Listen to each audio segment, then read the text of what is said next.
Okay, so I'll introduce myself first. My name's Leanne Raku. I'm the Manager of Business Development for the Surrey School District, and I'm responsible for sponsorship, donations, partnership development, among other things in the school district. We started business development here in Surrey in 2001, which is when I started with the district, and currently we raised about $4 million a year. Over to Suk. My name is Suk Shergill. I'm the Manager for Community Schools Partnership with the Surrey School District. So we have a staff of about 30 staff that work in different roles, from coordination to having program portfolios, and then outreach staff that work directly with students and families. And so we see the programs out. We don't take funding from the school district, so it is grant-based, or but we support the school district or a ministry-funded program. And Suk's going to start.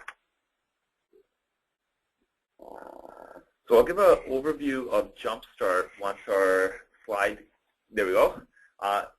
Here's a snap. Oh, we jumped ahead, but bear with some computer difficulties. But the Surrey School District, let's give you a quick snapshot. We are the largest school district within Western Canada. It's a really geographically large school district with pockets that are quite diverse. And so we have areas that would be compared to, if people are familiar, to like the downtown east side in terms of poverty and some of the vulnerabilities of that population. And so that would be our Wally or North area. And then we have Cloverdale that's emerging more as young families, two working parents. And then we have our Newton area and our South Surrey area, which South Surrey could be a little more affluent. So as on the screen, 40% of residents are speaking a language outside of English. And in terms of our local area, we've accepted the largest amount of government-assisted refugees, primarily because of our low cost of rental housing. And we also, beyond the government-assisted refugees, and these aren't accounted in some stats, we take a large amount of privately sponsored refugees, and often church-sponsored. And they, generally that population lives and for a longer time period around that church or where they first settled. And so we get one of our schools, for example, is an elementary school of 500 students, and they would have up to about 150 recent immigrant or refugee students out of that 500. And from various, some of the challenges would be some various amounts of schooling prior to arriving in Canada, some coming, from poor refuge, and some coming not from choice, and so really a wide variety of students. So Jumpstart in particular started from one of those schools that I just described that has high population of students, recent immigrant and refugee population. Some of the challenges beyond just those students, observational, the principals were noting that kids weren't playing on the playground during recess or lunch breaks. As consequently, the number of problem behaviors were increasing, and with idle time. And so they wanted to look at some of the root of why that was. And some of it was a lack of skill. Some of it was a lack of knowledge of minor games. And so an idea was thought that, and some of it came back to some of the work that Karen Pittman had done in the 90s around looking at positive youth development, and some of the she outlined the 5 C's, and so beyond the 5 C's are competence, confidence, connections, character, and caring. But beyond that, she also identified that structured time and free time are both really important in positive outcomes in those 5 domains. So that's one thing Jumpstart aimed to meet is, so when kids do free time play, they build confidence, character, but they don't necessarily build as strongly competence and connections to a positive adult, the role modeling, and building empathy.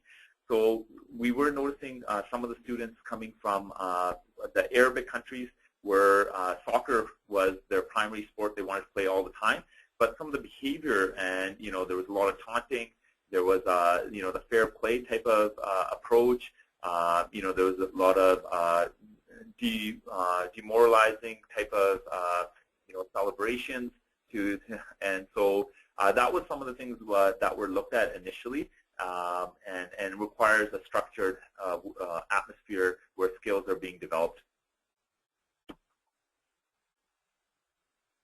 Currently, I'll be quick, and before I turn this over to Leanne to talk a little bit about the sustainability model, we have, there's a little error. There's 20 sites that are staffed by YMCA and 7 by a local group called Game Ready Sports that are a lot of retired BC Lions players and CFL players, so what they teach from is a manual from Athletics Canada, the Run, Jump, Throw program to teach fundamental movement skills.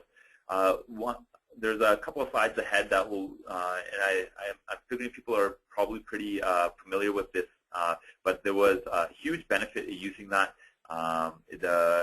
The outcomes achieved when we do our evaluation is kids significantly improved some of those movement skills, jumping, running, etc. And we also, our main partner is the YMCA, so they developed that training into their employee manual. So beyond just the training for the actual skills, they, all the sign-in procedures, the attendance procedures, injury reports, procedures, and all that was built into, and all their value-based training that they do was built into the handbook incorporated Athletics Canada training. So our next step was our evaluation to see our kids being able to gain those core competencies that we try by the curriculum we've been tried to do. And so we created an observation and self-report, which actually was quite similar to what has been developed by Canadian Sport for Life, and which is actually really good. So and by using the Canadian Sport of Life, there's a lot less reporter bias, and it goes through really clearly what the coaches need to be saying when they're evaluating students. So, for example, if they were testing if a student's able to run on a straight line and turn and come backwards, it really explains that. And so there's actually no bias in how instruction was given between coaches. And the rating system could be done electronically, and so it was really easy to use. So yeah, it was really good. And just going back to the Athletics Canada, if you're not as familiar, they teach these skills, but it's not necessarily all in game atmosphere. It's it could be in, for example, one of the lessons is building a castle. So the kids take a brick and they lay it down, and so there's a lot of skills being learned while they're doing that, and they're playing in a team atmosphere to build, but it's building a castle. So kids, as they're developing skills, aren't necessarily thinking, I'm always playing soccer or basketball to learn these skills. So I'd really promote that Athletics Canada manual.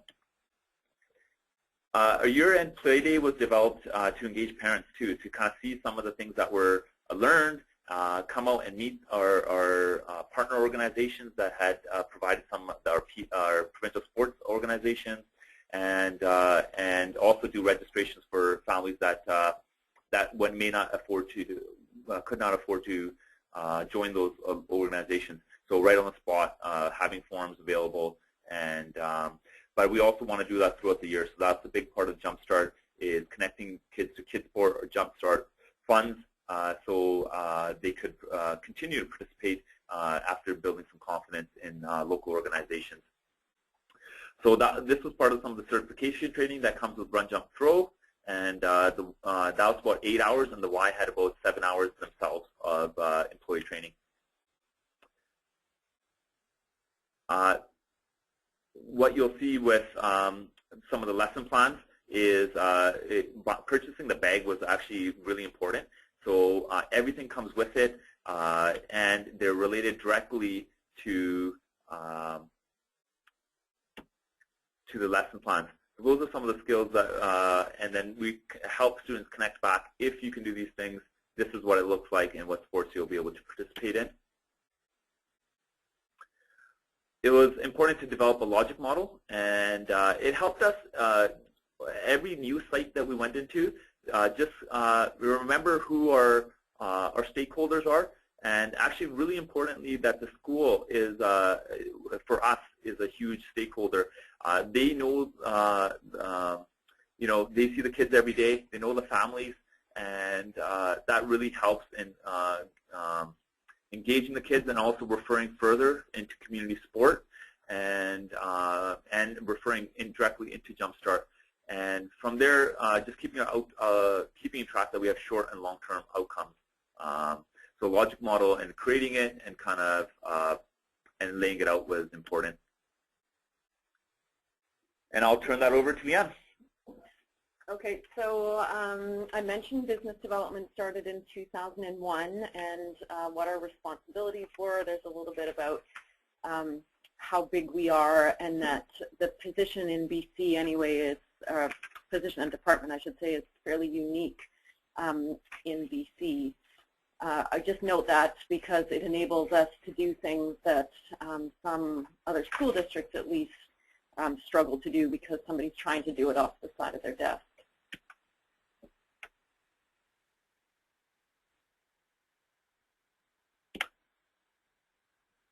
Okay, so how we got started in developing funding and partnership agreements and having some technical difficulties, and how we eventually came up with the framework that we use for Jumpstart Academy is based on a first step that we took into running after-school programs back in about 2007.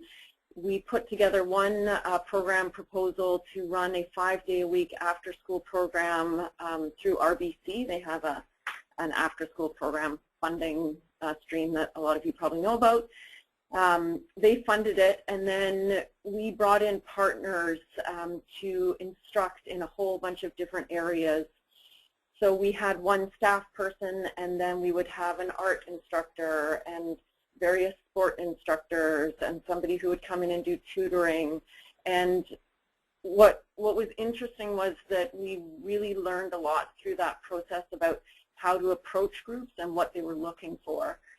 We had a lot of success doing that and quickly grew to having 4 RBC after-school academies with 30 partners coming in to instruct, the majority of those doing that at no cost.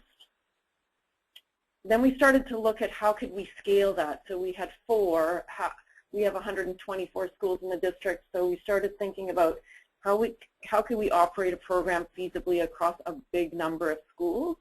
And that's when we started looking at Jumpstart and really focusing in on fundamental movement skills is the thing we wanted to put a priority on.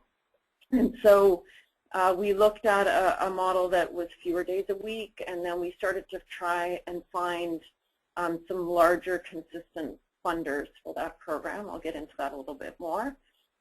And we use the same model where we bring in partners and use a staff person on site from the district to provide consistency in many different programs now. So we started with that one in 2007, and we now use it in all those programs listed there and in the Jumpstart Academy. So what we learned from putting this model into place was that our community really wants to help. And I think that's something that we were surprised at. It seems easy, but we thought, rightly or wrongly, that there would be a bit of a barrier between organizations wanting to come into the school district and helping a big sort of government agency. But what we found was actually quite the difference, or quite the opposite. They wanted to help because they wanted to invest time. They didn't have money. They wanted something in return often, so they wanted the right to send out information to families in our district about their own programs, or they might want free use of our gyms. And we also learned that a lot of them just had a deep commitment to children and wanting to help them. We also learned from organizations that they were surprised that they'd never been asked before, and they had no idea how to get into schools and who to contact and how to make those relationships. So from that first sort of step in, we learned that there was a lot of potential and possibility.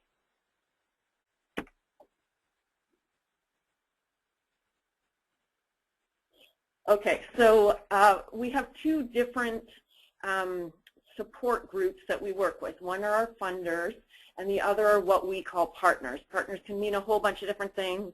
I'll get into what it means to us later, but we look at funders separately. So for the Jumpstart Academy and any program that we're trying to scale across the district, we try to find some annual base funders that are dependable and that sort of form the backbone of the program. So in our case, those are Jumpstart, which is the Canadian Tire group, which I think Click mentioned, a lot of you probably know. And then our Ministry of Community, Sport and Cultural Development. So actually those two groups have been with us since we started the Jumpstart Academy, and they remain with us today. And really it's their support that allows us to keep operating year after year and to know that we're going to be able to operate year after year. We then look for one-time funders or short-term funders every year, and I provide an example there. So RBC has a funding line out right now, Learn to Play, which is an interesting example because we actually can't apply to RBC. So we actually work with our partners to build their own capacity to apply for funding. So we might work with a provincial sport organization or a private sports group or any nonprofit in the community to submit applications. Sometimes that means we write the entire thing for them. Sometimes it means we edit it. Either way, we consider the money to the benefit of Jumpstart Academy, and we don't limit what our department works on. We work on small grants and big grants equally. We've just completed a suite of grants here called the Healthy Schools Network. This is only BC-related funding. But each grant is only $500. They're easy to get. They're easy to report on. But why that works for us is because we can apply on behalf of each of the 27 schools that are part of Jumpstart Academy. So $500 times 27 starts to add up and make sense. We also work really hard on how we frame the program for our funders. So we look at what their criteria are. We make sure, first of all, that they're interested in something like the Jumpstart Academy to start with, but then we really pitch the program differently depending on who the funder is to make sure that it fits their story.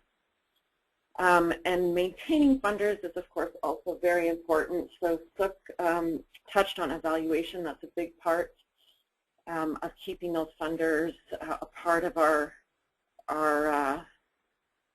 program year after year and staying committed to us. They're also usually interested in quotes, pictures, video, and visits, and we make sure that we provide these things to our funders every year, usually multiple times throughout the year. So we find funders through these avenues. First, and the biggest one that we use is we seek out groups that are putting out calls for funding that relate to our priorities in the Jumpstart Academy. So I mentioned RBC, for example. When they came out with their sports funding, we made sure we put in proposals for that. We do a lot of internet research, probably on a weekly basis, to find out who's doing what and who's supporting whom. We talk to our current funders to find out who they suggest, and our other partners, community, individuals, staff, friends, whoever we might be talking to. So our other support network are our partners. These are groups that come into Jumpstart Academy and offer instruction, usually, again, at no cost, although on occasion there might be a low fee that we pay to some groups. Our partners are nonprofit organizations, businesses, individuals, sport organizations, the city, the library, whoever we can think of. Some of them donate once, and that might be as much as they can do, and some others have donated for years and years and do multiple programs with us every year. We find partners two different ways. One is that we go out actively looking for partners, and we look everywhere for who these partners might be. In my own day-to-day life, when I'm taking my kids to their sports or art programs, or when I'm reading signs as we drive around town, or when we're reading the newspaper or whatever publications we might be looking at, we're looking everywhere. I've found partners because I noticed a logo on a car and called them while I was in the car. They also approach us, so we're a large school district and lots of organizations want to work in our schools, and we, in business development, ask our schools to forward us every single spam contact that they receive. Some of those we just throw in the garbage, but a lot of them we actually reach out to and say, we hear you're interested in working with us, well, we're interested in working with you, and here's what you can do for us, and then here's some things that we might be able to do for you. So again, the things we offer usually are distribution of information to parents or free use of our schools if they want to go that route. So our approach, typically we're sending an email because most organizations or individuals want to read first and process. So we're sending them an overview of who we are, what we're doing, giving them as succinct information as we can about what we're looking for. We try and highlight what we can do for them. And then we really try to keep the options flexible. So how many sessions they give, what times they give, what time during the year, all of those things we try and leave up to the partner, including what they might instruct.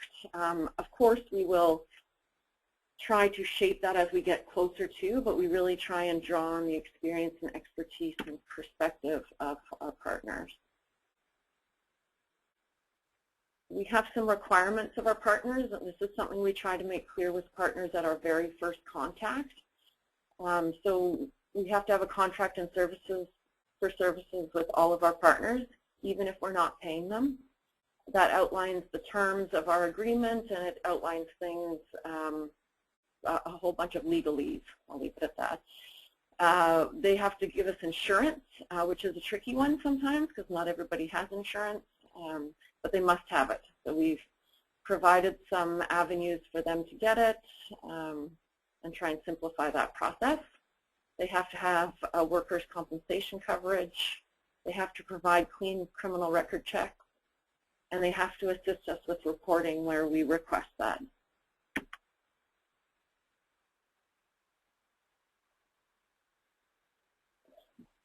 So our conclusions and what we try and keep in mind when we're dealing with funders and partners, it takes time. We have to be determined because a lot of people will say no, but we know that there are yeses down the road. We know we can't be afraid to ask. Lots of people have told us that. We know that we have to maintain the relationship even after we've secured them for their initial contribution. And we know we need to track it all. So we have some quite massive Excel grids that we currently use that track every single contribution that our partners and funders make to us, and we ensure that we follow up with all of them at the conclusion of the program. I think this is going to be back just up here. All right. Thank you so much. I'm just going to go ahead. You can hear me, Leanne? Just making sure. I can. There's a little piece for Suk, sorry, that these are my partners. He's going to have a little bit about sustainability that they might find interesting. Okay, and then we can open it up. Just, I think, one more slide or two more slides. But it looks like we lost control of the slide, though, so I can't move it forward. Let me see. Feel free to move it forward yourself if you can. So maybe I can just I can talk about it even if it doesn't get to the slide, and I'm conscious of time, everybody's time here too. So basically, one of the issues that sorry, can you see that? No, not on my screen, but okay, it may just take a second to load, but on mine it says sustainable program delivery. That's it. Okay, yeah, it's there. So basically, some of the challenge was put out that it's a 2-hour a shift only after schools, and the YMCA staff were, to come out for a 2-hour shift, and sometimes it could take 30 minutes to travel through Surrey, and also we were getting primarily certain days of the week where the school gyms were free, and so that was a challenge. And one of the things we thought about was is employing students that are and training them while they're in high school and to become recreational leaders. And they live in the local neighborhoods. They can walk to their local elementary school. And what we found is a lot of the students, this is the first year we're doing it, is the YMCA gets to see them during a practicum portion of this training. And they often are looking to hire some of these students for their summer camps. So there's students that may have some barriers that to employment is kind of who we're looking for too, but may think they might be a recreation leader, and so they're getting employment over the summer, and we're hoping that they'll be hired for the YMCA next year. And so this year we're training 100 students to become recreational leaders in 5 high schools, and ultimately that's for sustainability for the YMCA. They get a lot of staff, practicum students coming through. They get a chance to see them. That's going to shorten up their HR procedures because they'll be comfortable with certain individuals. And even if currently we hire about 40 YMCA staff for each session, if they out of the 100 that we train, some of them may they go on to post-secondary next year, and it doesn't fit their school schedules, but a lot of it will. And we have a greater amount of staff to choose from, and it's efficient for them too.